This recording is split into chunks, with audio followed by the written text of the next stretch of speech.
Happy Monday. We have a ton of good hitter matchups today. Let's go. What's going on, everyone? Welcome back into another episode for Just a Bet Outside. I'm your host, Steven. It is Monday. Back to the grind, baby. That's right. We are excited. I hope everyone had a great Mother's Day weekend. It was kind of mixed bag for us, going 4-4 overall on the weekend, but we'll get into that here in just a second. Be sure to smash that like button. You guys are crushing it. We had over 3,000 views on the video on Friday, a ton of likes. I'm setting a lofty goal. I'm going to see if we can get to 4,000 subscribers by the end of the month. I know it's going to be tough, but if you are new to the channel, smash that subscribe button.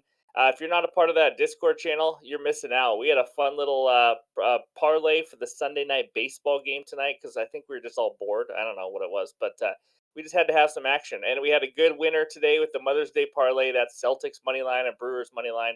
That was a lot of fun to follow. But Discord's a ton of fun, so go join that. The link is below. I am ready to go, guys. We have 12 good hitter matchups for you today. That's right. But only two good pitcher strikeout matchups. I'll explain why when we get to that point. But three best bets today. I'm ready to start the week out hot. I feel good about it. I hope you guys do too. Hope you all are ready to start a new week. And it is time. We're going to get to that bets recap page. All right, there we go. Friday. Lots going on. Holy cow. 2-1 on the bets, and we went 0-1 on that Friday parlay.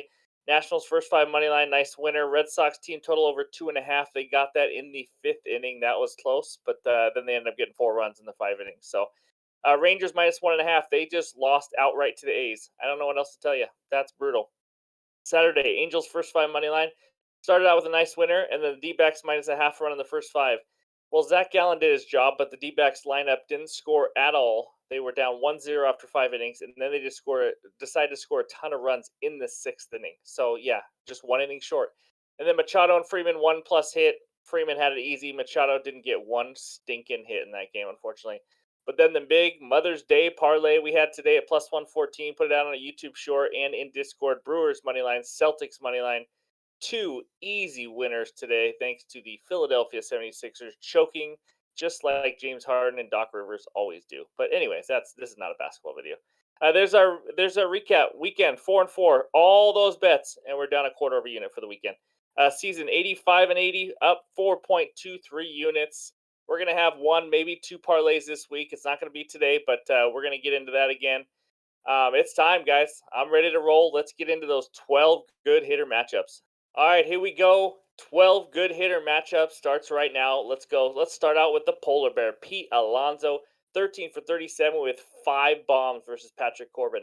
Corbin has been throwing the ball better lately, just to keep that in mind, but Pete Alonso owns him.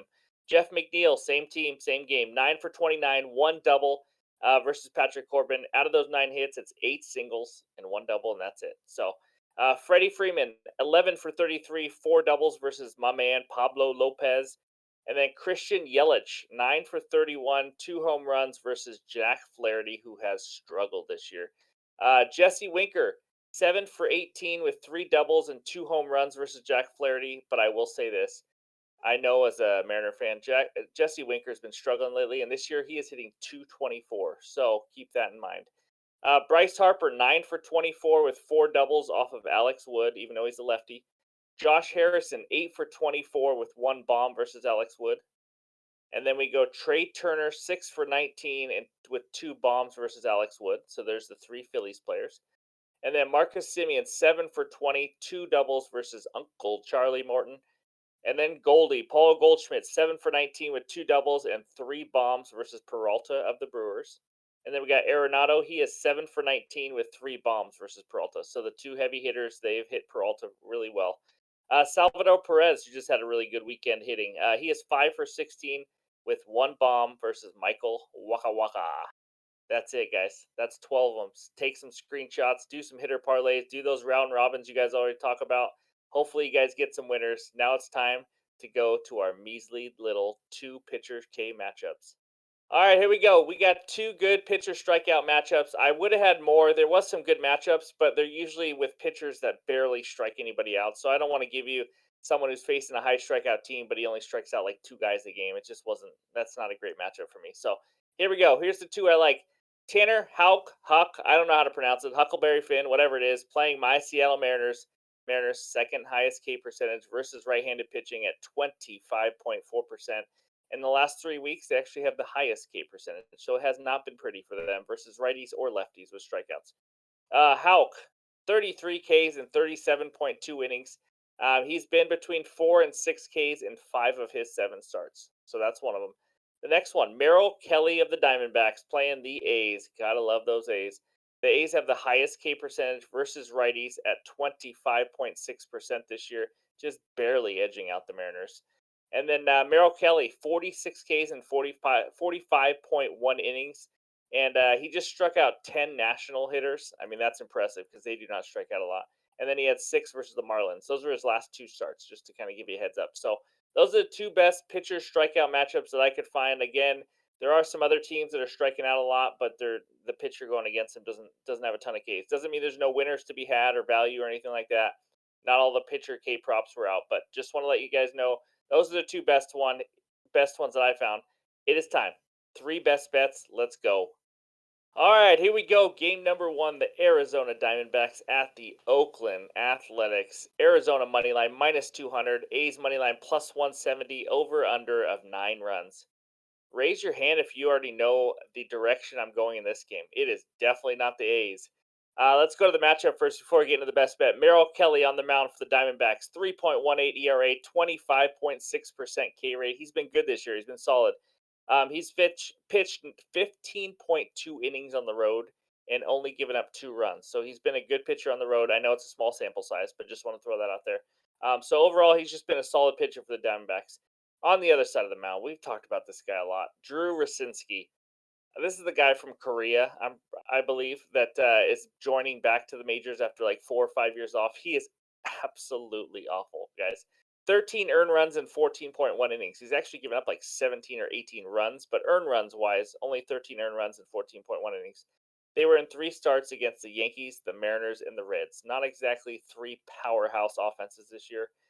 He also, in those 14.1 innings, has 6 strikeouts. That's right.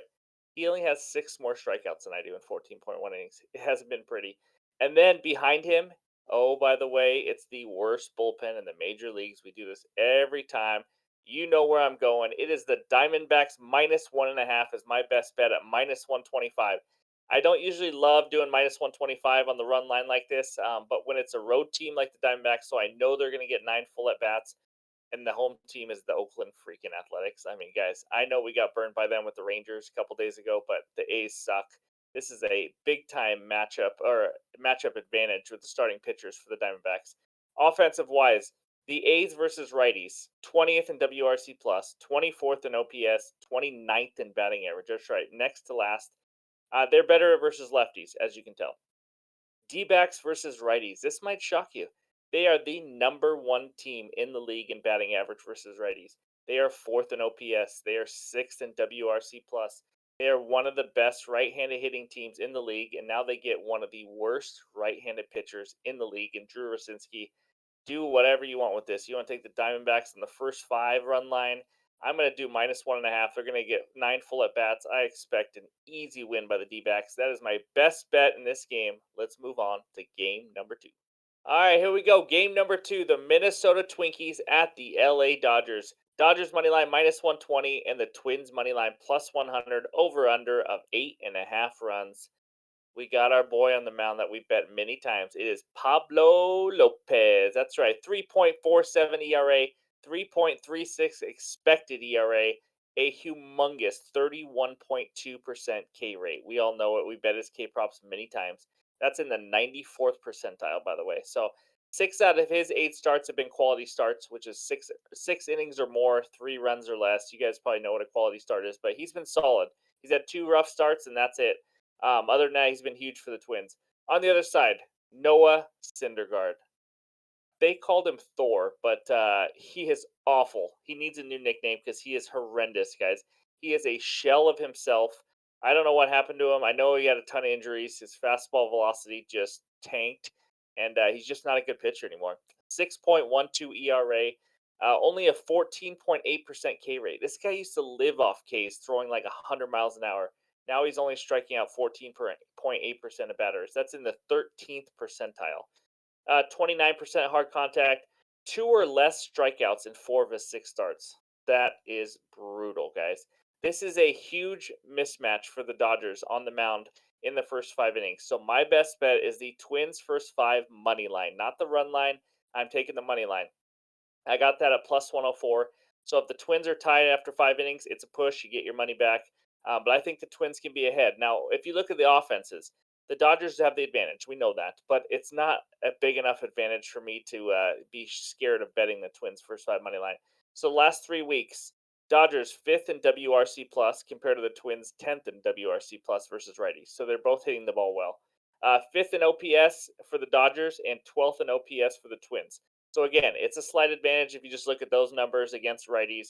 But you got Pablo Lopez, who is a much better right-handed pitcher, and Syndergaard's just absolutely awful. So I like the Twins to be ahead after five innings. That's going to be my best bet in this one at plus 104. I just love the value. I don't want to trust the Twins bullpen. Not saying they've been awful, but Dodgers are the overall better team. I just want to take the first five, limit it to these two pitchers, and hopefully Pablo Lopez comes through. So that's my next best bet. Let's move on to the third and final bet. All right, here we go. The third and final bet. It is my favorite bet of the day. It is a hitter parlay, baby. Here we go. Christian Yelich and Bryce Harper, one plus hit each at plus 100. That's right. Christian Yelich.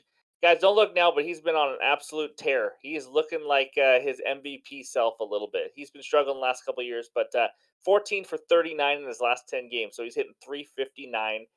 And he's facing Jack Flaherty. Holy crap, does Jack suck? He's hitting 290 off him, 9 for 31. We already went over that earlier in this video. And in the last 3 games, he's had two or more hits in every single one of them. So he's been on an absolute roll. All we need is one hit. It's a good matchup. A pitcher he hits well, and he's hitting everybody well lately. So Christian Yelich, one hit. Now let's move to Bryce Harper, the man. He's a stud. We all know it. He's played 10 games since he started the season, since he had an injury at the beginning. One plus hit in seven of those 10 games. He's hitting 361 so far this year in those 10 games. He's hitless in the last game. I know you're thinking, well, that's not a good stat. Well, to me, it is because when you got a superstar like Bryce Harper and he goes hitless last game, he ain't going hitless again. He's got to get one hit in this game. Plus, he's going against Alex Wood, which we already talked about. He is 9 for 24 versus Alex Wood, hitting 375. Alex Wood is a lefty. I know it. When you're a guy like Bryce Harper, it doesn't matter. He hits righties, he hits lefties. He is just an elite hitter. So I'm getting two former MVPs, Christian Yelich and Bryce Harper, to just get one hit, and I'm getting even money at plus 100. Sign me up. Favorite bet of the day, still one unit. But those are our three bets for the day. Let's move to that bets recap page. There it is. D-backs minus 1.5. Let's fade those A's, baby. Minus 125. Twins first five money line at plus 104, backing Pablo Lopez versus Thor. And then we got the two former MVPs, Christian Yelich and Bryce Harper, one plus hit each at plus 100. I have a feeling I'm going to have a fourth bet coming in. There's some lines that weren't quite out. There's one in that Rangers game that I was looking at, but so stay tuned for that. It'll be in the pinned comments below. It'll be in Discord if I have another bet. I'm ready to roll, guys. Let's start another week. Let's start out hot. Thank you guys for all the support. Smash the like button. Leave a comment with anything. Help our channel grow. Appreciate all of you. Have a good Monday. Talk to you guys later.